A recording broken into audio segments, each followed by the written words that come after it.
साथियों नमस्कार, मैं हूं सौरभ मदनवाल। गाइज आपका हमारे ब्लॉग में बहुत बहुत स्वागत है। गाइज मनीष कश्यप की पीएमसीएच में हुई पिटाई के बाद इन्होंने बीजेपी पद से इस्तीफा दे दिया और बहुत ही बुरा आरोप लगाया कि जो मेरी माँ का नहीं हुआ वो किसी और का क्या होगा। मतलब कि मनोज तिवारी उर्फ रिंकिया के पापा के ऊपर।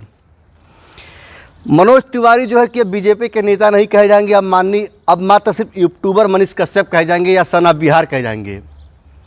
मनीष कश्यप जो है कि वो जन सुराग की पार्टी में जा रहे हैं शामिल होने के लिए। इन्होंने पवन सिंह से मिल करके आया है और पवन सिंह के माँ से आशीर्वाद लेकर के आया है कि माँ आपका बेटा एक पवन और एक आपका बेटा मनीष कश्यप दोनों मिल करके बिहार की समस्याओं का हल करेंगे, बिहार के संकट को काटेंगे। गाइज उनकी माँ ने यानी कि पवन सिंह की माँ ने मनीष कश्यप की माँ का भी हालचाल पूछा और बाकायदे दोनों लोगों ने बैठकर खाना खाया और राजनीतिक मुद्दे पे कुछ चर्चा हुई। पवन सिंह भी कराकट से बीजेपी से उन्हें टिकट मिला था, वो हार गए।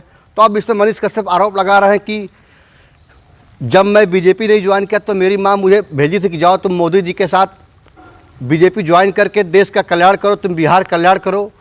ठीक उसी प्रकार पवन सिंह बीजेपी ज्वाइन नहीं किए तो बीजेपी ज्वाइन करने के लिए उनकी मां ने उनको प्रेरित की थी और आज जो है कि बीजेपी ने उनकी मां की बात को मानी, पवन सिंह की बात को मानी, नहीं मेरी मां की बात को मानी। हम दोनों माओं के साथ बीजेपी गद्दारी की है, या मैं नहीं, या मनीष कश्यप कर रहे हैं।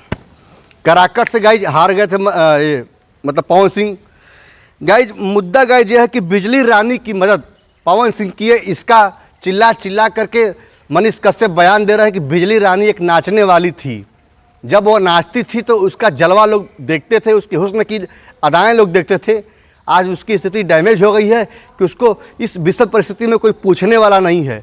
तो पवन सिंह ने जा करके लखनऊ में उसका इलाज करवाया, अपने पैसे से गाड़ी भेज करके उसका इलाज करवाया। बीजेपी कहते हैं कि बीजेपी में अभी मोदी जी की रैली हुई थी, वहाँ पे मनीष कश्यप ने लाइव आकर के वहाँ की जनता से अपील किया था कि आप लोग मोदी जी की रैली में बिल्कुल मत जाइए, क्योंकि यह जो बीजेपी है बहुत ही भ्रष्टाचार पार्टी है। मतलब ये उनका कहना है। गाइज मैं यह कह रहा हूँ कि राजनीति में लोग अपने माँ बाप का नहीं होते हैं। अगर पवन सिंह चुनाव हार गए तो उसमें गलती क्या है? बीजेपी क्या गलती है? कितना अच्छा काम पवन सिंह किए कि आप पवन सिंह के साथ होकर के जा रहे हैं जन सुराज वाले पार्टी में ज्वाइन करने के लिए। अब तक आप पवन सिंह का उठा करके रिकॉर्ड देख लीजिए, पवन सिंह ने कितने को रोजगार दिया है।